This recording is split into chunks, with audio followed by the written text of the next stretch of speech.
Did you know it's illegal to collect rainwater in some states? Here's why. Picture this. A gentle rain is falling, replenishing the earth. You've placed a barrel outside to capture some of this fresh, clean water, perhaps for your garden or to save on your water bill. It seems like a perfectly sensible thing to do, doesn't it? But what if I told you that in some parts of the United States, this simple, eco-friendly act could actually land you in legal trouble? Yes, you heard that right. Collecting rainwater, something that seems so natural and harmless, is actually illegal in several states. But why? What could possibly be the reason behind such a strange law? And more importantly, how could this affect you? Especially if you're thinking about going green by harvesting your own rainwater. Could this really be a crime? What ancient laws or modern-day policies have led to this?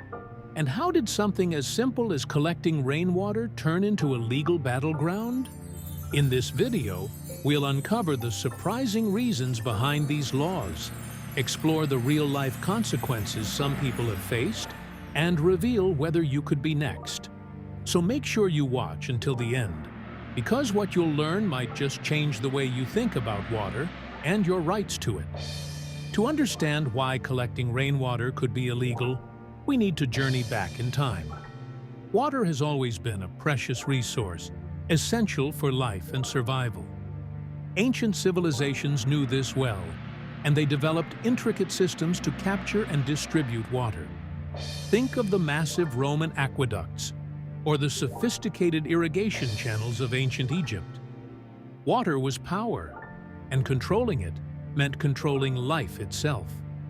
Fast forward to the American West, where the doctrine of prior appropriation took hold. This legal principle, often summarized as first in time, first in right, meant that the first person to take water from a source for a beneficial use had the right to continue using that amount of water for that purpose.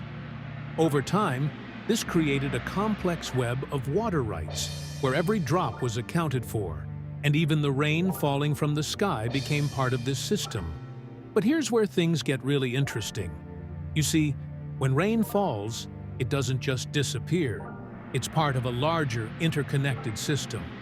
Rainwater feeds rivers, replenishes underground aquifers, and ultimately supports entire ecosystems and communities. In states with strict water rights, even the rain is considered a crucial part of this system. So, by collecting it, you're technically diverting it from its rightful owner. It might sound strange, but these laws were crafted in a time when water was, and still is, a matter of life and death. So, how did these laws come to be? And why are they still in force today? It all starts with a concept known as water rights. In states like Colorado, where water scarcity has always been a concern, the government established strict regulations to manage water use. This system was designed to ensure that everyone, from farmers to cities, had access to the water they needed. But as populations grew and water became even more precious, these laws were interpreted to cover all sources of water, including rain. These water rights are so entrenched in some areas that they've led to bizarre consequences. Imagine being fined or even facing jail time for setting up a few barrels to collect rainwater for your garden. It's happened, and not just once. There have been several high-profile cases where individuals faced serious legal repercussions for doing something that seems as natural as breathing. One of the most shocking cases involved a man in Oregon who was sentenced to 30 days in jail for illegally collecting rainwater on his property. He had built several reservoirs to store rainwater for personal use, but the state argued that this was a violation of water rights. The case drew national attention and sparked a heated debate about individual rights versus state regulations. But it's not just Oregon. Across the United States, there have been numerous cases where homeowners, farmers, and even entire communities have clashed with state authorities over rainwater collection. In Colorado, for example, it was illegal to use rain barrels until as recently as 2016. Even during severe droughts, residents were prohibited from capturing rainwater for personal use because of these antiquated laws. These laws have sparked outrage and confusion. Many people argue that rainwater, once it falls on their property, should be theirs to use as they see fit. Others believe that because water is a shared resource, its collection and use must be carefully regulated to ensure that everyone has fair access. It's a debate that goes to the heart of how we balance individual rights with the collective good. But the story doesn't end there. Recently, some states have started to rethink their stance on rainwater collection. Why the sudden change? What's really driving this legal tug-of-war? And what does it mean for you? Whether you're already harvesting rainwater or thinking about starting? We'll uncover the answers in just a moment. If you're finding this as fascinating as we are, make sure to stick around, because the next part of this story is even more surprising. So, what's changed? Over the past decade, there's been a significant shift in how some states view rainwater collection. Colorado, for example, finally legalized the use of rain barrels in 2016, after decades of resistance.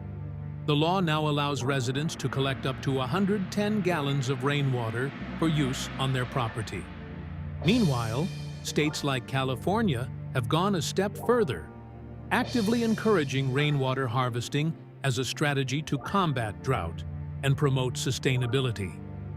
This change in attitude reflects a broader recognition of the value of rainwater collection, not just as a way to save money on water bills, but as a vital tool for sustainability. In urban areas, where water resources are often stretched thin, rainwater harvesting can reduce the burden on municipal systems, help maintain gardens and landscapes, and even provide a backup source of water in emergencies. It's a win-win situation, and more states are starting to see the benefits. But despite these positive changes, the legal landscape remains complicated. In some states, the old laws are still in place, and the debate continues. This raises a bigger question. Who really owns the water that falls from the sky? Is it a public resource that should be shared and regulated? Or should individuals have the right to collect and use it as they please? It's a question that's becoming more urgent as we face increasing challenges from climate change and water scarcity. Ultimately, this debate isn't just about rainwater. It's about how we manage our natural resources in a world where they're becoming increasingly scarce.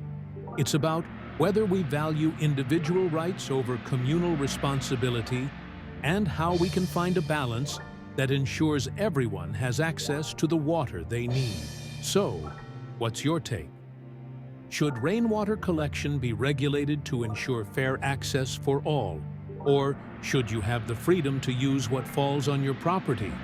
We'd love to hear your thoughts. Drop a comment below and join the conversation. And if you found this video eye-opening, give it a thumbs up and share it with your friends and family. Let's spread the word and see where people stand on this important issue. And before you go, don't forget to hit that subscribe button and ring the bell so you don't miss our next deep dive into the laws that shape our world. We've got more surprising stories coming your way. Stories that will make you question everything you thought you knew about the rules we live by. Until next time, stay curious and stay informed.